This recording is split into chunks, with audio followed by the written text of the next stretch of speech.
YouTube. Today we're watching the evolution of CGI speed.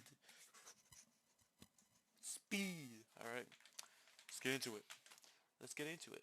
You guys, now that The Flash on CW has ended its 9-year run, and The Flash movie, starring Batman featuring Batman and special guest star Batman, is finally sliding into theaters, there's never been a better time to look back at speed powers in television and movies over the years. Of course you have The Flash, 2 Quicksilvers, Sonic, Dash, A-Train, Makari, and so much more that we'll get into today. In this video, let's take a closer look at how each character was shown to have super speed. And with all this in mind, I hope you can enjoy the new Flash movie with a greater appreciation of the speed effects. So on your mark, get set, and let's go.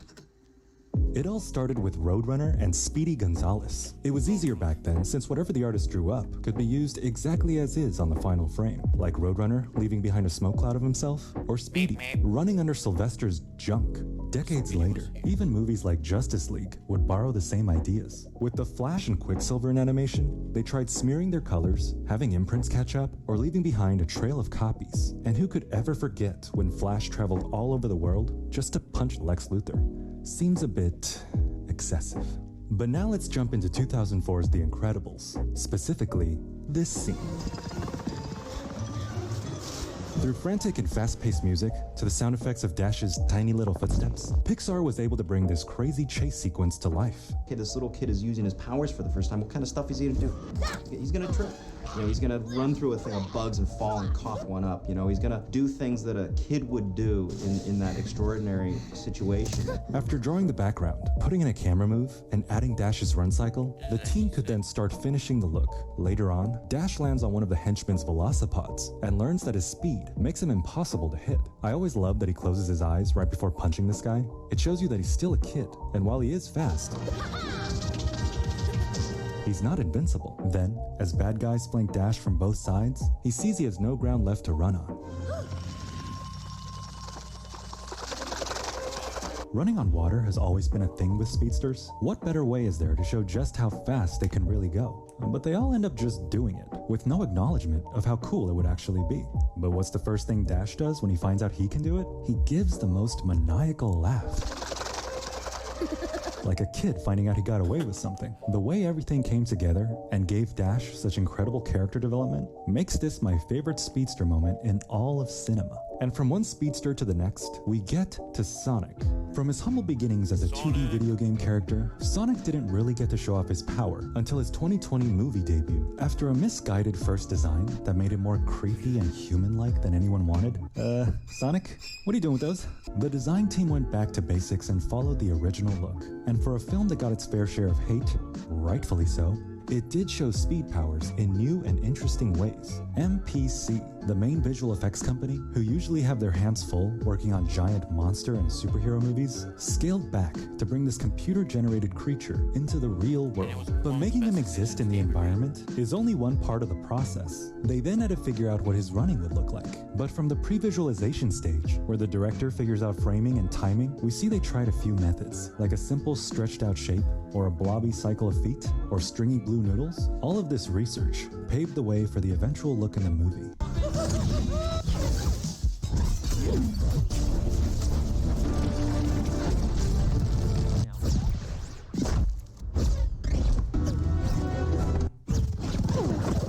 And the highlight of the entire film is this part, where Sonic super speeds through this bar fight.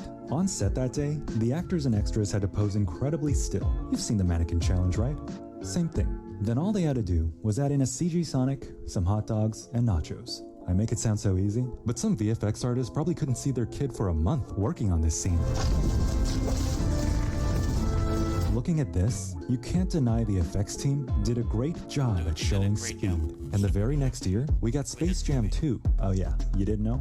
There was a Space Jam 2. Nah, I'm just playing. It wasn't that bad. The original movie back in 1996 had Michael Jordan acting on a green screen covered basketball court, with hand-drawn characters dropped in post-production. Almost 25 years later, the sequel would use the same method, filming on green screen, but this time mixing it all with computer-generated ones, giving us a new character, Kronos, a name that comes from ancient Greek mythology. He's meant to be a personification of time, and while he's not technically a speedster, he can control it. He activates a device on his arm and everything around him slows to a crawl, even Roadrunner himself. Oh, wow. I like the watch winding sound effect going on here. A nice touch to a pretty fun character in a pretty fun movie. No, I swear, it's fun. And like Kronos, let's turn back time to the first Superman movie, where teenage Clark Kent outruns a train.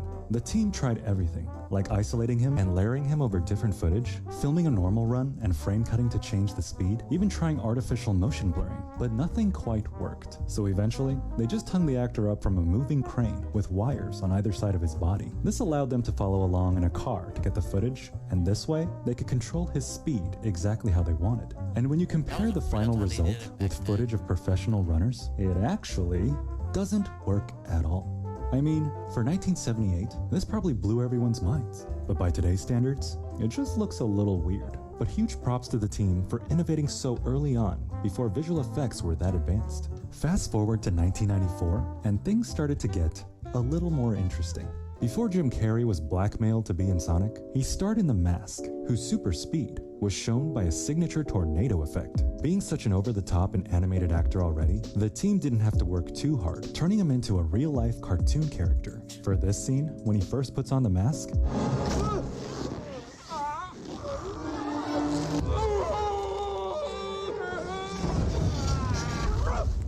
the crew had to plan out the exact path he would travel, so they could know which props to knock over when, and which direction to blow these newspapers. Then the visual effects artists would create these tornado blob shapes, looking at old animation reference, like the Tasmanian Devil, who makes a fun little cameo on this pillow in the center of the shot. Later on, for the bank robbery sequence, they shot all the action separately to control the timing of all the effects. I like the touch of their hair blowing around, but if you're gonna do that, why not blow around all this shattered glass too? Okay, maybe I'm asking for too much. Damn, I love this movie. And on to another favorite of mine. Before the multiverse concept was overused in every movie and TV show, Jet Li, martial arts master. Okay.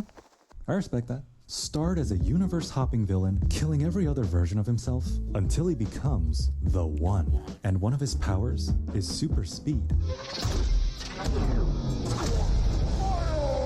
And of course, like any movie that came out after The Matrix, we go into bullet time. No, but really, bullet time was everywhere. But the scene that comes next is something that blew my mind when I first saw it and still lives in my head to this day.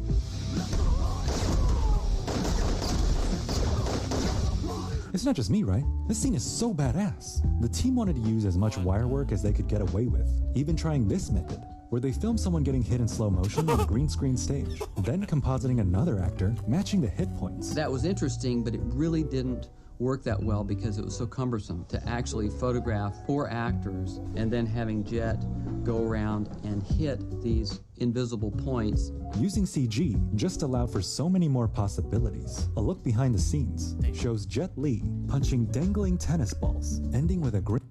Yo, chat. If you had one superpower, what would it be? Would it be super speed? green turkey leg that he throws into the air. One guy. There have one guy that said, no, you missed that. I missed that. The ball only this big.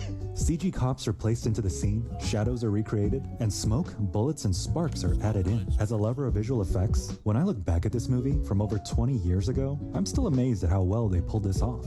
And I'm so glad The Rock quit this movie to make The Mummy Returns. We all know how that went. Now let's see what the world looks like to someone with super fast reflexes. And the first Spider-Man movie has a great example of this.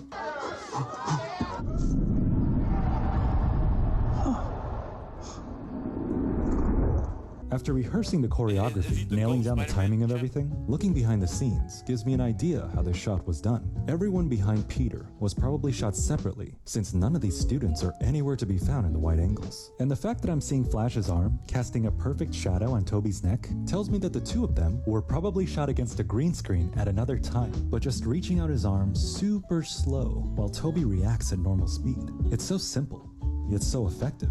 In the same year as Spider-Man, another movie came out called Chronicles of Riddick, and the main villain, Lord Marshall, had a very distinct look. As he fights Vin Diesel's character, a ghost-like ribbon effect trails after his every movement. 9 years later, 47 Ronin continued the look, with flowing golden robes trailing behind the Tengu monks, looking like paint strokes suspended in midair. And if we look at Heroes back in 2008, we get this scene, where Hiro Nakamura stops time and follows a speedster named Daphne Millbrook.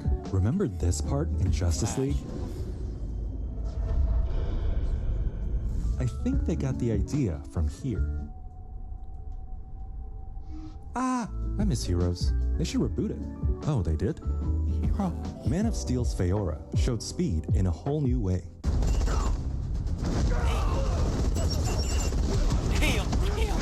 And love or hate Zack Snyder's version of Superman, you can't deny he put a ton of work into the film and had a pretty strong vision for this sequence. The stunt previs showed how everything would come together. Even from this, you can already see how visceral the action would end up being. 2022's Black Adam did pretty much the same thing, going for that 1-2 punch, which makes sense because they're both aliens and gods out to kill everyone. On the flip side, 2019's Shazam made super speed more kid-friendly.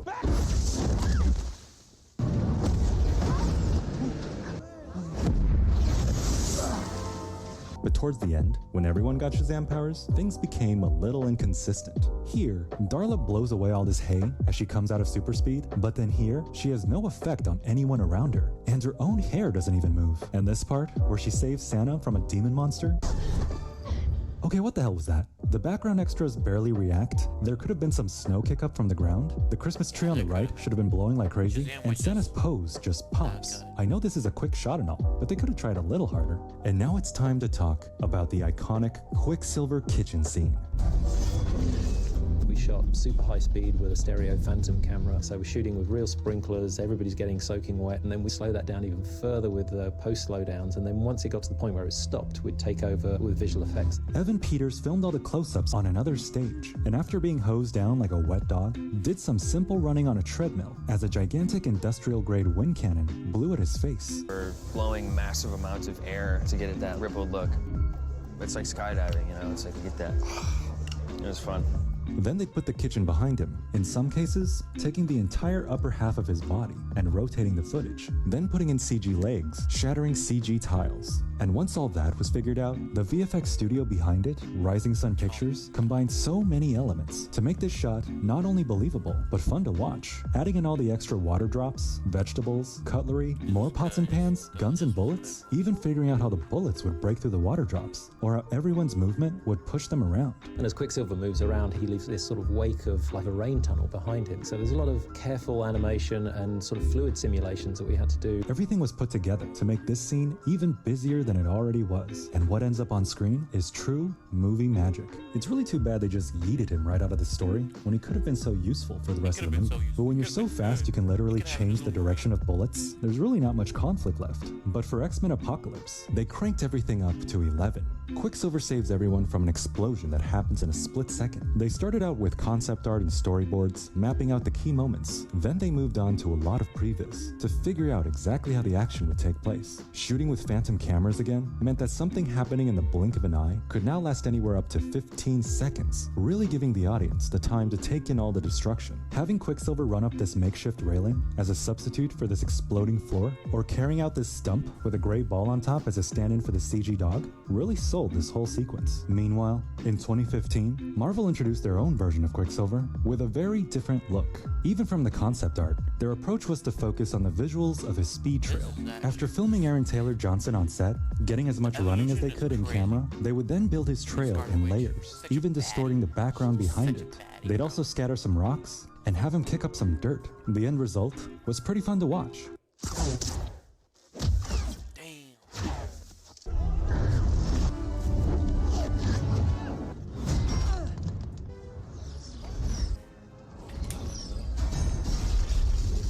His reincarnation in 2021's WandaVision kept pretty much the same idea, having the actors first go through their motion, then adding in the wispy white and blue trails later in post. With Fox and Marvel, it's pretty amazing we get such different interpretations of the same character. It makes superhero movies way more fun, don't you think? And speaking of Marvel, 2021 brought us Eternals. Damn. Can you believe they tried to introduce 10 new characters in that movie? I bet some of them didn't even know what was going on half the time. It's my first time talking to a Celestial, I don't know. The movie introduced a new speedster named Makari, who had probably the most interesting power of the whole group. To develop the look, the actress practiced her running on a huge treadmill suspended on a harness. It gave her a much more smooth and controlled look when compared to whatever this was. One detail I noticed was how the markings on her suit would always echo outward before she ran off or faded back in whenever she settled into normal speed. Just a nice bit of flair that gives this speedster her own unique look.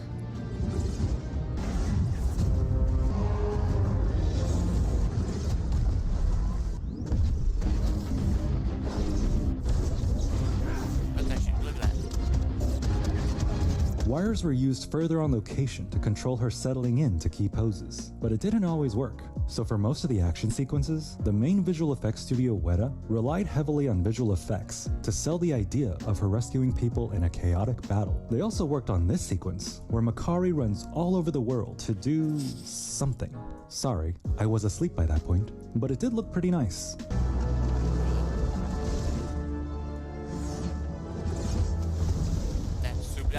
And since they filmed in exotic sandy beaches for the final act, the team had that extra challenge of putting in sand effects being kicked up with her digital double. By the way, her rushing back and forth to rescue the others, it's a gimmick that's seen a lot with other speedsters.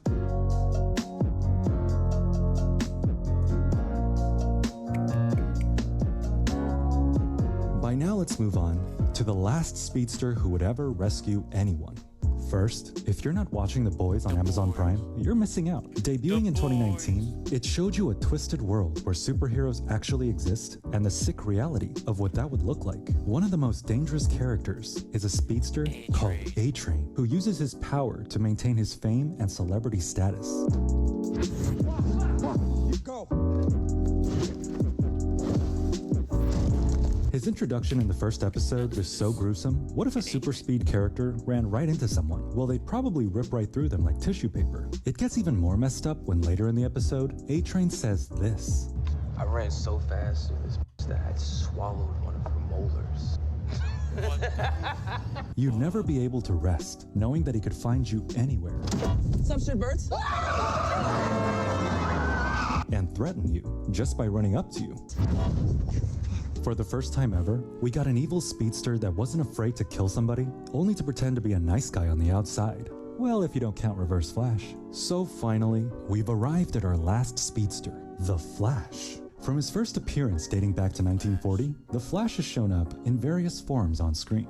A cartoon series in 1967, a live-action series in 1990, another run in 1997, an arc in Smallville in 2004, DC Universe Online in 2011, the CW debut in 2014, a post-credits scene in Batman v Superman in 2016, a cameo in Suicide Squad a few months later, another cameo in Lego Batman in 2017, another video game with Injustice 2, Joss Whedon's Justice League in the same year, Zack Snyder's Justice League in 2021, and now finally, his own movie? The original TV show had the usual effects, motion trails, green screen actor against a sped up background, creating a tornado in a living room, and while some of the effects looked pretty goofy, like his legs on this treadmill, or how he's flinging around like a doorstopper, it gave audiences back in the 90s a fun new hero to watch. Fast forward to 2004, and we get a young version of the Flash in Smallville. For a show, fast forward to 2004, and we get a young version 500 miles per hour? What? of the Flash in Smallville. For a show that already had young Clark Kent moving at superhuman speed, it was interesting to watch another speedster move even faster than him. What really impresses me is some of the editing tricks. After Flash saves his dad, Clark finds out where he's hiding and goes through all his stuff. Your stuff? You stole all this. Yeah. Prove it. A body double wearing the same bathrobe leaves frame on the left as the actor is revealed coming out from behind Clark's right, or this shot, where Clark's pretending to still be talking to him off camera while he's already behind him. But it's the combination of practical and CGI in Smallville that would eventually pave the way for 2014's The Flash on CW. Humble brag, but I almost got a selfie with Grant Gustin once. Don't be jealous. In the same way high school me would tune into every episode of Smallville, adult me would watch every episode of The Flash. The first few seasons at least, until they got a little too carried away.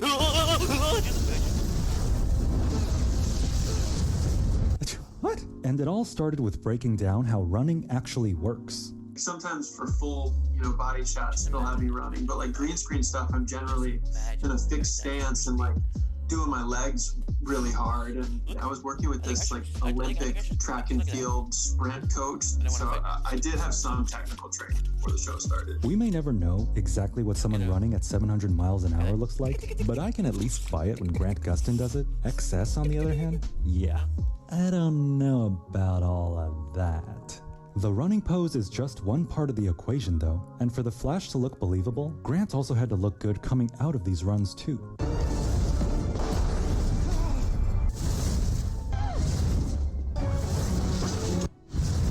That lady's neck should have snapped like a twig. It makes me appreciate Days of Future Past even more. What are you doing? I'm holding your neck so you don't get whiplash. What? Whiplash. And of course, the final thing that sells these scenes is how the environment is affected. Like hair being blown around, water splashing, smoke wisping away, trash being thrown into the air, this tent flying back. The more intense the reaction, the more believable the shot. No, not like that. A huge part of the show is the city, which Flash spends a lot of time running around, and the visual effects company ended up creating an entirely CG one. By planting every single pedestrian, car, and building, they were able to have full control over where the camera could go and what the characters could do. Definitely a big improvement over the old method of driving around for hours just to get seconds of footage. Over the years, the city kept improving until it could almost be mistaken for a real one. This night shot in particular is really impressive. Well, if you don't count how empty it looks. Like Spider-Man on the PS4? Would it kill you guys to put a few cars down there? And using this entirely CG city as a background, they could then have the actors running against a green screen to be layered on top. Using a bunch of different methods, this shot comes together pretty well. It's a look that has slowly but surely evolved over the years, from the very first episode right to the very last one. But for some of the more impossible ideas, they had to create entirely digital doubles. Rebuilding the Flash, from modeling, texturing, and lighting, gave them full control of what he was able to do. But digidoubles only work when you use them right. And here, you can really feel when digital Flash turns into live action. Or here, where he looks like Gumby. Or here, in the very last shot of the first season. That is a face only a mother could love. And the fact that the digidoubles would always have their torsos completely locked in place would always give away the illusion. But these are just small complaints. Without digidoubles, we would have never gotten Flash saving this scientist through a collapsing building, or thwarting Captain Cold's truck robbery, running into the sky to punch a bomb, or the fight with Reverse Flash in the very first episode. And we did that all CG. We scanned the set, we texture mapped the set so we could control the camera move. Using digidoubles also generated the lightning that came off of him. Without the lightning, this show wouldn't be what it is today. And when it's properly generated from their moving arms and legs, we get shots like these, sometimes enhancing certain story points and elevating the show to the next level. In the last 9 years, there have been compelling storylines with complex characters. Sorry, is complex the right word? But the thing that will stand the test of time is the hard work of the actors, the crew, and the thousands of talented artists who created the impossible. You will be missed, CW's Flash. You will be missed. So after what seemed like endless delays, the Flash movie is finally out. We can start to see what makes up his unique look. Tiny electrical crackles crawling throughout his suit, big chunks of plasma-looking lightning all over the frame, sparks and smoke everywhere, distortion ripples, chroma shifts. There's always a lot going on in any given shot.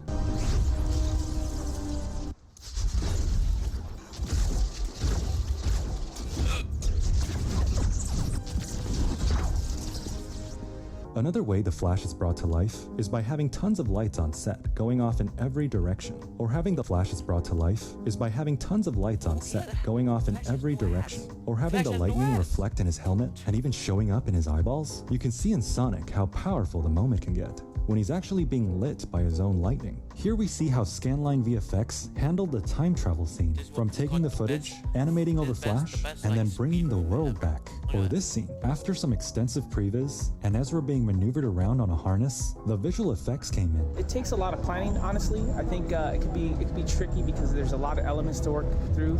Another sequence that took some time to get right was when Barry saves Iris from a car crash. The main action takes place at this intersection, with the far background on either side being a green screen set extension. As soon as the accident happens, he goes into flash time. Color shift and the refraction so that you know you're kind of in this other world. Is it just me, or does he look like a prancing hobbit here? Aside from some fully CG shots, like Iris's car being destroyed, or Barry's feet pushing up on the road, they intercut with a separate shoot on a green screen stage, where Iris's hair is tied back in order to give her flowing CG hair later, along with flowing CG clothes on top of her motion capture bodysuit. The super speed powers of DCU Flash have been pretty creative so far, and I can't wait to see what mind-bending ways they expand on them in his standalone movie. So after breaking down the visual effects of the many speedsters over the years, I hope you've gotten a better look at what it takes to bring them to life, and that maybe you learned some things along the way. Did I miss anyone? Let me know. I think I got them all. Anyway, thank you for... Thank y'all for watching the evolution of CGI speed. It's probably gonna get way better. I don't know. I don't know if it's gonna be way better. Personally, if I was the movie producer, I'm making super speed real. Alright? I'm taking that radioactive something and putting it in someone's ass and making it real. If y'all like this video, subscribe, like, comment. What superpower would you have? Comment. Peace.